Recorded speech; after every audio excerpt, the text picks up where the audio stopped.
Astin's IEO model, created by Claire Collins. So I guess in order to start this, you really have to start with who Alexander Astin is.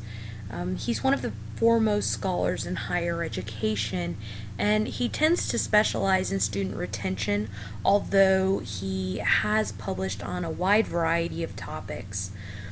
He's the founding director of the Cooperative Institutional Research Program, which is an ongoing national study of some 15 million students, 300,000 faculty and staff, and 1,800 higher education institutes.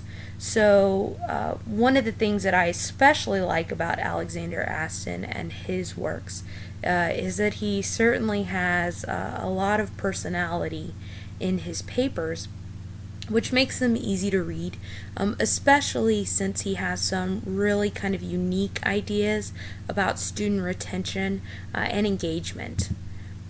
What he's probably best known for at this point is his IEO model.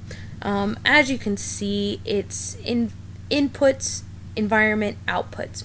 Now, traditionally, when you're talking about what people want to see in terms of judging or trying to figure out what is going to impact a student, they look at their inputs and then they look at their outputs. What Astin says is that in order to truly figure out how a student gets from point A to point B, you actually need point C. And actually in doing that, outputs becomes point C instead of the environment. So you have your inputs, which could be a student lecture or a faculty lecture, an oration of type. And then you have the environment, which affects that lecture. And then you have the outputs. So it's a lot less direct and a lot more prone to change. Now, a good example of this could be something along the lines of a business class gives a lecture of accounting practices. That's the input. And what they want to see, what the professor wants to see as the output, is that the students have a firm understanding of ethical accounting practices. Well, your environment impacts that some, okay? Your understanding of, we're going to continue on with the accounting analogy here, is defined by how you've interacted with accounting, ethically or unethically. And also the activities provided by the professor can greatly impact that. So if a professor wants to control the inputs and the outputs in regards to the ethical implications of certain accounting practices, the best way to do that might be to have a discussion in the classroom, to provide an outside research project, or any kind of presentation in general, so that students are required to formulate their own ideas and thus engage with their environment to achieve the desired output. Now, what this means to us in higher education, students need to be engaged to achieve maximum outcomes. Very rarely do we ever see that a student is minimally engaged and also has our desired learning outcomes. Learning outcomes are easily and not so easily measured. Tests are a way to do that, assessments, but what students are taking away from a class and utilizing in their everyday life, that's a lot harder to actually put a number on to see what your long-term outcome is. Environment certainly plays a huge role in learning outcomes.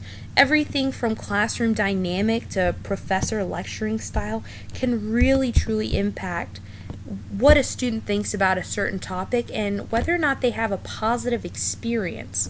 One of the things that can really negatively impact a student's education is when they have a negative experience in regards to a certain topic or certain class. Students can be very easily put off by something, but if they have a positive, engaging atmosphere, you'll see that learning outcomes are much more easily achieved because there's a level of trust established between the student and the professor, the student and the institution, and the student with their campus community. There's a couple of places outside of the classroom where environment, as far as student engagement and the learning outcomes that a campus wants to see, can be actively controlled. Okay? It's more and more common that students need to have a variety of social skills and critical thinking skills in order to really be a functioning member of society. And the university can't always monitor exactly what skills are being learned in the classroom. However, there's a couple of secondary areas where a university kind of gets to double down, if you will. One of those is certainly the residence halls, where RAs and residence life staff gather together and help students grow as people rather than as academics. Certainly they emphasize academics, but the main emphasis is placed on student learning as it applies to other students and how we engage with each other. Student activities and campus involvement is also another great place to see a lot of learning outcomes, come to fruition in, leadership activities and planning. Student services and outreach programs, again, a monumental ability to control the environment by the institution. We have a lot of services like this set up on our campus, whether that be the Writing Center, the Math Center, the Reading Center. Especially at Sam Houston, we seem to have a lot of that. So going back to the model, the university really wants to control, they can control the input, and they want to control the output, and the way that that happens is providing the right kind of environment.